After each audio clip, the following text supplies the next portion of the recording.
আসসালামু আলাইকুম।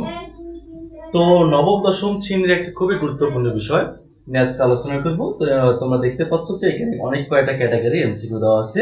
সেই এমসিকিউগুলো তোমরা 5 সেকেন্ডে কিভাবে উত্তর করবে সেই সম্পর্কে আজকে আমি জানাবো। তো অবশ্যই তোমরা ভিডিওটি সম্পূর্ণ ধৈর্য সহকারে দেখবে। তো প্রথমত দেখো, আমি কিন্তু উত্তরগুলো লিখে দিচ্ছি। এটার উত্তর হবে এটা 2 হবে, এটার উত্তর হবে 2, এটা 0, এটা 0। তো দেখো, আমার উত্তরগুলো লিখতে কিন্তু আমার সময় লাগে নেই।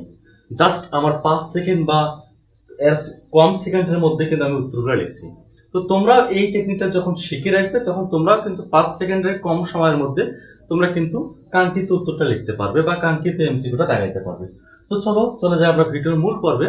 তো মূল পর্বে যাওয়ার আগে অবশ্যই ভিডিওতে একটা লাইক করে ভিডিওটি কন্টিনিউ করবেন। তো প্রথমত দেখো, এখানে উদ্দীপকটা দেওয়া আছে x square minus toys x plus 1 equal হচ্ছে 0। তো আমি কি করলাম, এখানে একটা সূত্রে কনভার্ট করলাম, a square minus 2ab plus b square. তো আমরা জানি 1 এর পর স্কয়ার করলে 1 এ হয়, আবার 2 দিয়ে অনেক গুণ করলে 2x টিকে থাকলো, আবার পূর্বের লাইনটা কিন্তু মিলে গেছে। তো এখানে আমি কিন্তু একটা সূত্রে কনভার্ট করছি যে a square minus 2ab plus b square. এই সূত্রের মূল হচ্ছে a minus b whole square.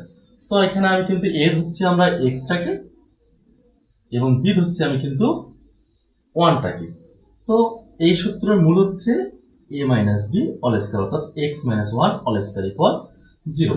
তো স্কয়ার পাওয়ার পেয়ে হয় রুট, 0 এর উপর রুট করলে 0 হয়, মাইনাস 1 পার হয় প্লাস 1, অর্থাৎ কি হচ্ছে x এর মান আমি পাইলাম 1।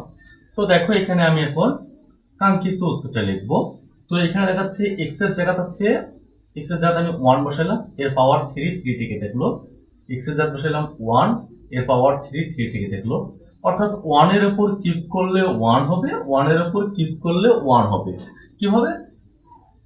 তিনটা 1 যদি আমরা গুণ করি, 1 কে 1, 1 কে 1, এবং 1 কে 1 দ্বারা ভাগ করলে 1 হবে। 1 1 কত আসছে? আমাদের 2 আসতেছে। সেম ভাবে আবারও যদি আমি 1 এর উপর 4 করি এবং 1 এর উপর 4 করি, তো 1 এর উপর 4 করলে 1 হবে, প্লাস 1 এর উপর 4 করলে 1, 1 কে 1 দ্বারা ভাগ করলে হচ্ছে 1, 1 হচ্ছে 2। তো এখান থেকে আমরা কি বুঝলাম, যে যদি আমাদের এখানে প্লাস দেওয়া থাকে তাহলে কাঙ্ক্ষিত উত্তরটি হবে আমাদের 2। তো একটা মাইনাসের ক্ষেত্রে শিখাই, এক্ষেত্রে আমাদের কত হবে? তো এক্ষেত্রে দেখা যাচ্ছে আমাদের এক্স এর মান হচ্ছে 1, 1 বসাইলাম, এর পাওয়ার হচ্ছে 9, 8। তো এক্স এর মান হচ্ছে 1, এর পাওয়ার হচ্ছে 9, অর্থাৎ 1 এর উপর 8 মানে 8টা 1 যদি গুণ করি সেক্ষেত্রে আমাদের 1 এ হবে, মাইনাস 8টা 1 যদি 9টা 1 যদি আবার গুণ করি আমরা, সেক্ষেত্রে আমাদের 1 এ হবে। 1 কে 1 দ্বারা ভাগ করলে 1, তো 1 থেকে 1 বাদ দিলে হচ্ছে 0। তো এখান থেকে আমরা কি বুঝলাম, যদি আমাদের পাওয়ারের উপর আমাদের কোনো সম্পর্ক নাই, পাওয়ার কত থেকে সেটা দেখার বিষয় নয়, আমাদের এখানে কাজ থাকে তাহলে আমাদের উত্তর হবে 2, আর যদি কাজ থাকে তাহলে আমার উত্তর হবে 0। এখানে পাওয়ার দেখেন, এখানে 1000 দেওয়া আছে, এখানে 50,000 দেওয়া আছে। পাওয়ারটা আমাদের কোনো ম্যাটার না, ম্যাটার হচ্ছে আমাদের এখানে প্লাসটা মাইনাসে, মাইনাস যদি থাকে তাহলে আমাদের 0 উত্তর হবে, এবং প্লাস যদি থাকে আমাদের 2 উত্তর হবে। তো এটার উত্তর কি হবে অবশ্যই কমেন্ট বক্সে জানাবে।